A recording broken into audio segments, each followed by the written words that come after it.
Magasins et véhicules incendiés, scènes de panique à l'aéroport de Guadalajara et fusillades en pleine rue. Depuis l'annonce de la mort du baron de la drogue mexicain El Mancho, les représailles du cartel de Jalisco ont entraîné la mort d'au moins 70 personnes, dont 25 membres des forces de sécurité. Ça a consisté pour l'État mexicain à mettre un grand coup de poing dans un nid de frelons. Le nid est très très excité, ça tape dans tous les sens. Plus de la moitié du pays qui a été concerné. L'échelle est quand même très importante. Les écoles ont fermé, les transports publics ont été interrompus et plusieurs compagnies aériennes ont annulé leurs vols depuis les grands aéroports du pays. La présidente mexicaine Claudia Sheinbaum a annoncé le déploiement de 10 000 soldats à travers le pays pour restaurer l'ordre. Lo más importante en este momento pues es garantizar la paz y la seguridad de toda la población. Nemesio Oseguera Cervantes, dit El Mancho, était à la tête du plus puissant cartel de drogue du continent américain. Mais tout a basculé le dimanche 22 février lorsque les forces spéciales mexicaines ont lancé une opération militaire pour le capturer.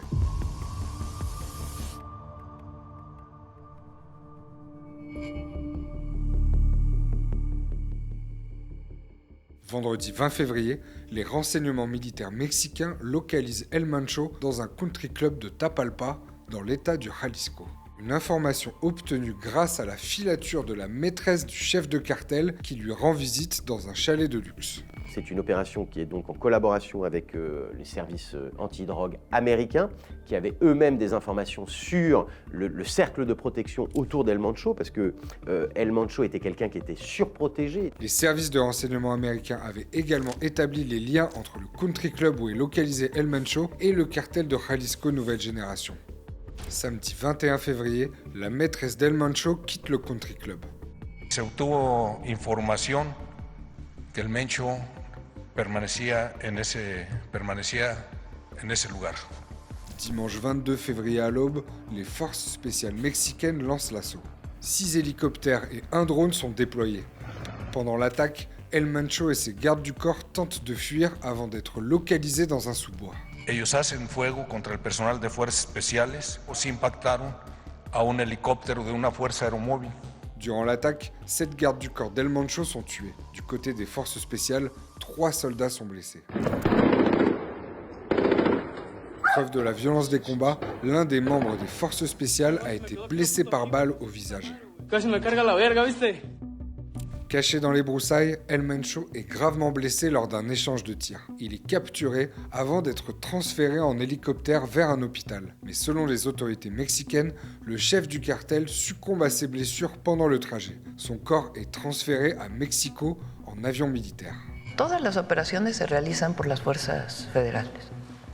No hay participación en la operación de fuerzas de Estados Unidos. Je serais très étonné que les Américains aient suivi l'opération de loin parce que il y a toujours ce problème de corruption et les Américains doutent quand même de leur allié. Si El Mencho, il a fallu autant de temps pour le localiser, c'est qu'il bénéficiait de réseaux de corruption énormes dans tout le Mexique. Quoi qu'il en soit, le gouvernement mexicain se félicite du coup majeur porté au cartel le plus puissant du pays. Depuis plus de 10 ans, El Mancho était traqué par le Mexique et les États-Unis. Le département d'État américain promettait une récompense de 15 millions de dollars pour toute information menant à son arrestation. Et comme El Chapo ou Pablo Escobar avant lui, c'est grâce à leur compagne que les renseignements ont pu remonter jusqu'à lui.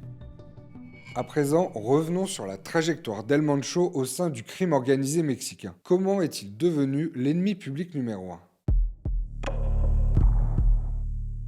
Nemesio Oseguera Cervantes, dit El Mancho, est né en 1966 dans une famille pauvre de l'état du Michoacán. Adolescent, il travaille dans les champs d'avocats du cartel de Milenio avant d'émigrer aux États-Unis en Californie. Et c'est là qu'il va commencer en fait à rentrer dans le narcotrafic avec un de ses copains qui s'appelle Abigail, qui est justement de la famille Valencia et qui sera un de ses principaux associés dans son ascension mafieuse. En Californie, El Mancho est arrêté et incarcéré à 2 reprises, notamment pour trafic d'héroïne, avant d'être expulsé vers le Mexique. Il devient policier dans l'état du Jalisco, puis commence à travailler pour le compte d'Ignacio Coronel, l'un des barons du cartel de Sinaloa.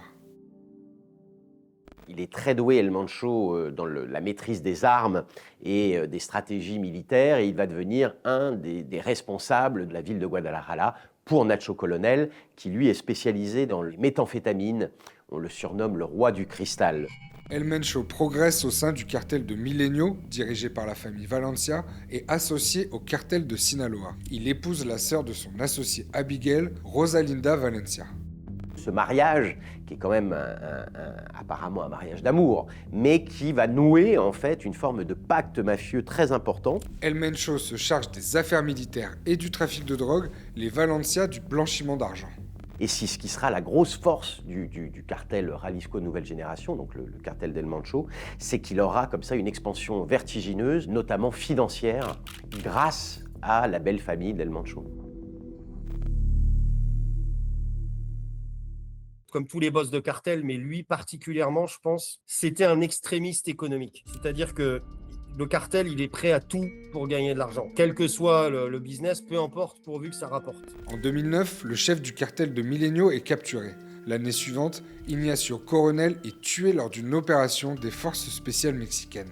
Le cartel de Milenio se scinde en factions rivales. En 2011, celle dirigée par El Mencho prend le nom de Jalisco Nouvelle Génération et va se spécialiser dans les drogues de synthèse, la méthamphétamine et le fentanyl. El Mancho, il a pas mal révolutionné quand même le narcotrafic. Alors c'était d'abord amphétamine, méthamphétamine, surtout méthamphétamine. Et puis ensuite, il y aura la prochaine étape qui sera les opioïdes de synthèse, et notamment ce fameux fentanyl. Et El Mancho est un spécialiste de ça. Petit à petit, le Jalisco Nouvelle Génération va concurrencer le plus puissant groupe criminel mexicain du début du XXIe siècle, le cartel de Sinaloa. Affaibli par les arrestations de ses principaux chefs et les guerres de succession, le cartel de Sinaloa a perdu sa place de leader au profit du Jalisco Nouvelle Génération, qui est devenu le premier producteur de fentanyl au Mexique. Jalisco, c'est vraiment leur blockbuster, le fentanyl. C'est une drogue qui est 40 fois plus forte que l'héroïne, qui est vendue essentiellement en Amérique du Nord, aux US, au Canada. L'année dernière, ça fait 130 000 morts quand même sur le territoire américain. Et l'essentiel du fentanyl, depuis donc bientôt 2 ans, est produit par le cartel de Jalisco. Le cartel de Jalisco connaît une ascension fulgurante. Il est aujourd'hui présent dans 29 des 32 États mexicains. C'est aussi une organisation criminelle transnationale présente sur 3 continents, en Amérique, en Europe et en Asie. Le secret de son expansion réside dans son mode d'organisation.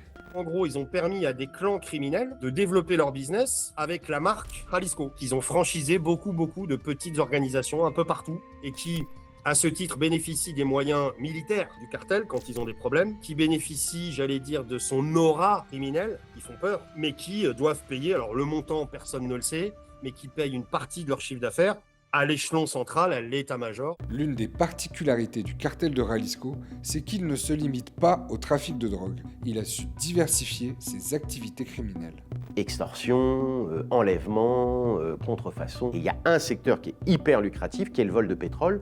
Pourquoi ? Parce que le Mexique est producteur de pétrole. Le vol de pétrole est l'une des activités criminelles en plein essor au Mexique. C'est une filière de contrebande à grande échelle dont le Jalisco Nouvelle Génération a su tirer profit grâce à sa position dominante sur le territoire national.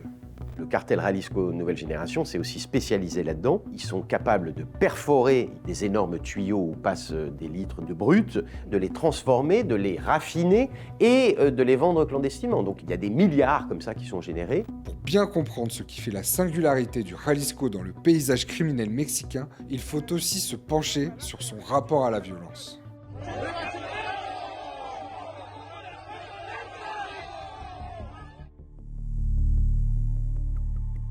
Ils vont utiliser la violence à des fins opérationnelles, c'est-à-dire quand ils ont des concurrents, ils essaient de les tuer, mais en même temps, ils vont utiliser la violence à des fins psychologiques. C'est quasiment une forme de terreur. À sa création, le Jalisco Nouvelle Génération s'allie au cartel de Sinaloa pour affronter un rival commun, le cartel Los Zetas.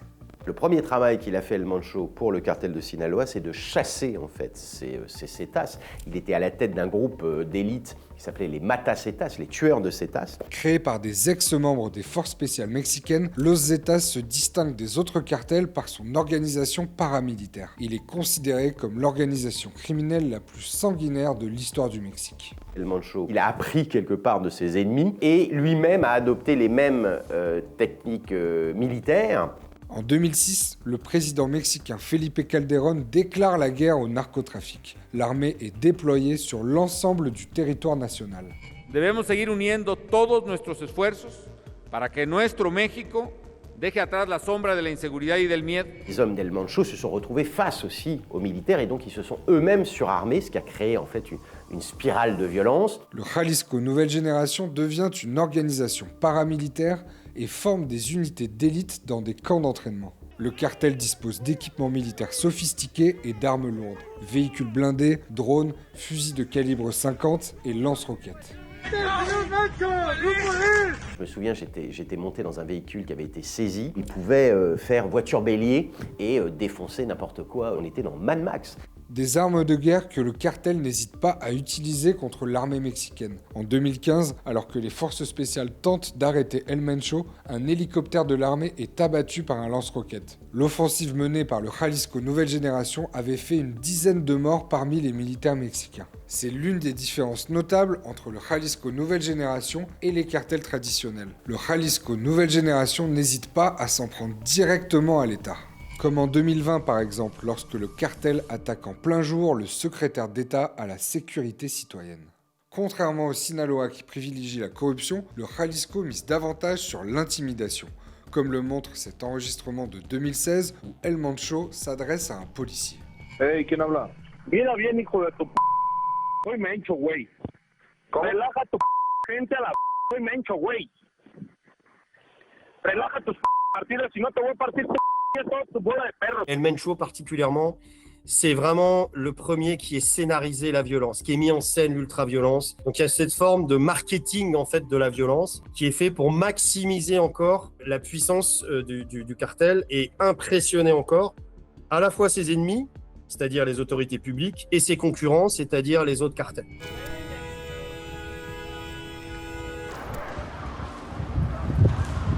Après la mort d'El Mancho, plusieurs questions restent en suspens. Qui va prendre la tête du cartel le plus puissant du continent? Et le Mexique va-t-il sombrer dans une nouvelle spirale de violence? Jalisco Nouvelle Génération, il survit à son fondateur. La structure est faite, le système est fait, les réseaux sont institués, donc il y a forte chance pour que le cartel survive. Il y a plusieurs noms qui sont évoqués, il y en a un qui est quand même aussi, qui a quand même un lien familial avec El Mancho, qui s'appelle El 03, le 03 en fait, qui est un Valencia, c'est le beau-fils d'El Mancho, et qui pourrait prendre la succession. Bien souvent, après l'arrestation ou la mort d'un chef de cartel, des luttes de succession éclatent. C'est d'ailleurs ce qui se passe depuis 2 ans au sein du cartel de Sinaloa. Étant donné que c'est une structure qui n'est pas complètement pyramidale, etc., et qui a ses franchises, peut-être que certaines vont essayer de prendre le lead, et elles vont évidemment pas le faire par la négociation, elles vont le faire par la force. Et lorsqu'un cartel est en proie à une guerre interne, ses rivaux peuvent profiter de la situation. C'est d'ailleurs ainsi que le cartel de Jalisco avait pris l'ascendant sur le cartel de Sinaloa. Et moi, j'en parle en ce moment aux gens que je rencontre depuis des années au sein du cartel de Sinaloa. Ils disent, ce qui se passe chez Jalisco, c'est pas une bonne nouvelle pour nous parce que ça montre que l'État est de plus en plus puissant, etc. Mais en même temps, c'est aussi une bonne nouvelle parce que pendant quelques temps, quelques mois, ils vont baisser un peu. Et peut-être qu'ils vont aussi eux-mêmes imploser. Donc, ils voient l'opportunité de business de reprendre des territoires. Après les scènes de panique qui ont suivi la mort d'El Mancho, le calme est revenu au Mexique. Reste à savoir si la paix va perdurer. L'enjeu sécuritaire est d'autant plus crucial que dans quelques mois, le monde entier aura les yeux rivés sur le Mexique lors de la Coupe du Monde de football. Merci d'avoir regardé la vidéo jusqu'au bout, j'espère qu'elle vous aura permis de mieux comprendre la situation actuelle au Mexique. Si cette vidéo vous a intéressé, dites-le moi en commentaire. Vous pouvez me poser des questions, me demander des précisions. D'ailleurs, pour prolonger cette vidéo, je vais sûrement en publier une prochainement sur les relations diplomatiques entre les États-Unis et le Mexique, avec en toile de fond bien sûr la lutte contre le narcotrafic. Avant de vous laisser, je voudrais remercier Bertrand Monet et Frédéric Saliba pour leur éclairage, et puis aussi toutes les équipes de Brut qui m'ont aidé à réaliser cette vidéo, en particulier Azélis, Alexandre et Audrey. Et moi, je vous retrouve très vite pour un nouvel épisode de La Grande Histoire.